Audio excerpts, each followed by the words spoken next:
அஸ்ஸலாமு அலைக்கும் வரஹ்மத்துல்லாஹி வபரக்காத்துஹு. விசுவாசம் கொண்டவர்களை திட்டாதீர்கள். அல்லாஹுடைய தூதர் ஸல்லல்லாஹு அலைஹி வஸல்லம் அவர்கள் கூறினார்கள், அல்லாஹுடைய நம்பிக்கையாளர் ஒருவரை அல்லாஹுடைய மறுப்பாளர் என்று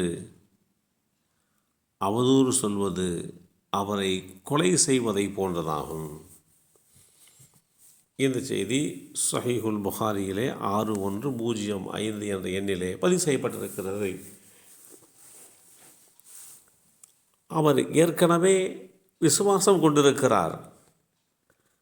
அவரை பார்த்து நீ விசுவாசம் கொண்டவன் இல்லை, நீ விசுவாசி இல்லை என்று உள்ளதுக்கு புறம்பாக சொல்வது அந்த மனிதரை கொலை செய்வதை போன்று உண்டான நோவினை கொடுத்ததாகும் என்று இந்த செய்தி நமக்கு தெளிவுபடுத்துகிறது.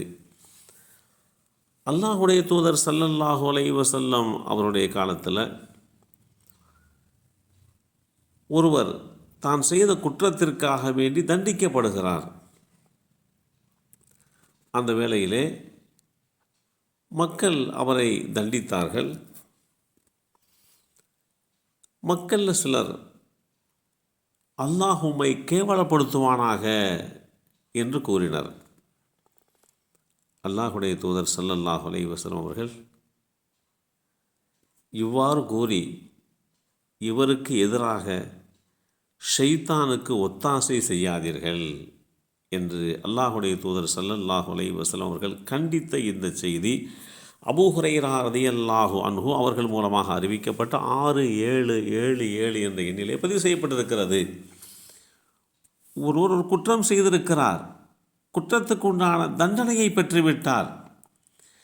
அப்படி தண்டித்தவர்களாகவே நீங்கள் இருந்தாலும் அவரை குறித்து அவரை மானபங்கப்படுத்தும் விஷயமாக, அவரை கேவலப்படுத்தும் விதமாக நீங்கள் எந்த ஒரு வார்த்தையையும் பயன்படுத்தவே கூடாது என்று இஸ்லாம் வழிகாட்டி தருகிறது. ஒரு விசுவாசியாக இருப்பவர் அவர் கோபப்படுவது அல்லாஹ்வுக்காகத்தான் என்று இருந்த போதிலும் அந்த கோபத்தினுடைய நேரத்திலே வெறுப்பான சொற்களை கொட்டிவிடுவது, அசிங்கமாக திட்டிவிடுவது போன்ற செயல்கள் ஒரு விசுவாசியிடத்திலே இருந்து வெளிப்படக்கூடாது என்று அல்லாஹுடைய தூதர் ஸல்லல்லாஹு அலைஹி வஸல்லம் அவர்கள் தெளிவாக எடுத்து சொல்லியிருக்கிறார்கள். மனம் வீசுகின்ற இஸ்லாமிய தென்றலை சுவாசித்து வருகின்ற நாம் ஒரு இஸ்லாமியருடைய தகுதிக்கு ஏற்ற பண்பு இல்லை, அப்படிப்பட்ட பண்புகளை நாம் ஒருபோதும் நம்முடைய வாழ்க்கையிலே எடுத்து நடக்கக்கூடாது. ஒருவருடைய இதயத்திலே, அந்த இதயத்தில் தெளிவான முறையிலே அல்லாஹ் ரசூலை பற்றி உண்டான விஷயங்கள் தெரிந்திருக்கிறது. அந்த நிலையிலே ஒருவரை நாம் சாதாரணமான முறையிலே திட்டுவது மிக கொடிய செயல் என்று இஸ்லாம் நமக்கு சொல்கிறது. அருவருப்பான வார்த்தைகளையும் பிறர் மீது வீசி அந்த வார்த்தைகளை பயன்படுத்தக்கூடியவர் மறுமை நாளிலே எண்ணற்ற நன்மைகளை சுமந்து வந்தும் அவருடைய தீய அந்த வார்த்தைகள் மூலமாக அவருடைய நன்மைகளெல்லாம் சூறையாடப்பட்டுவிடும் என்றும் இஸ்லாம் எச்சரிக்கை செய்கிறது.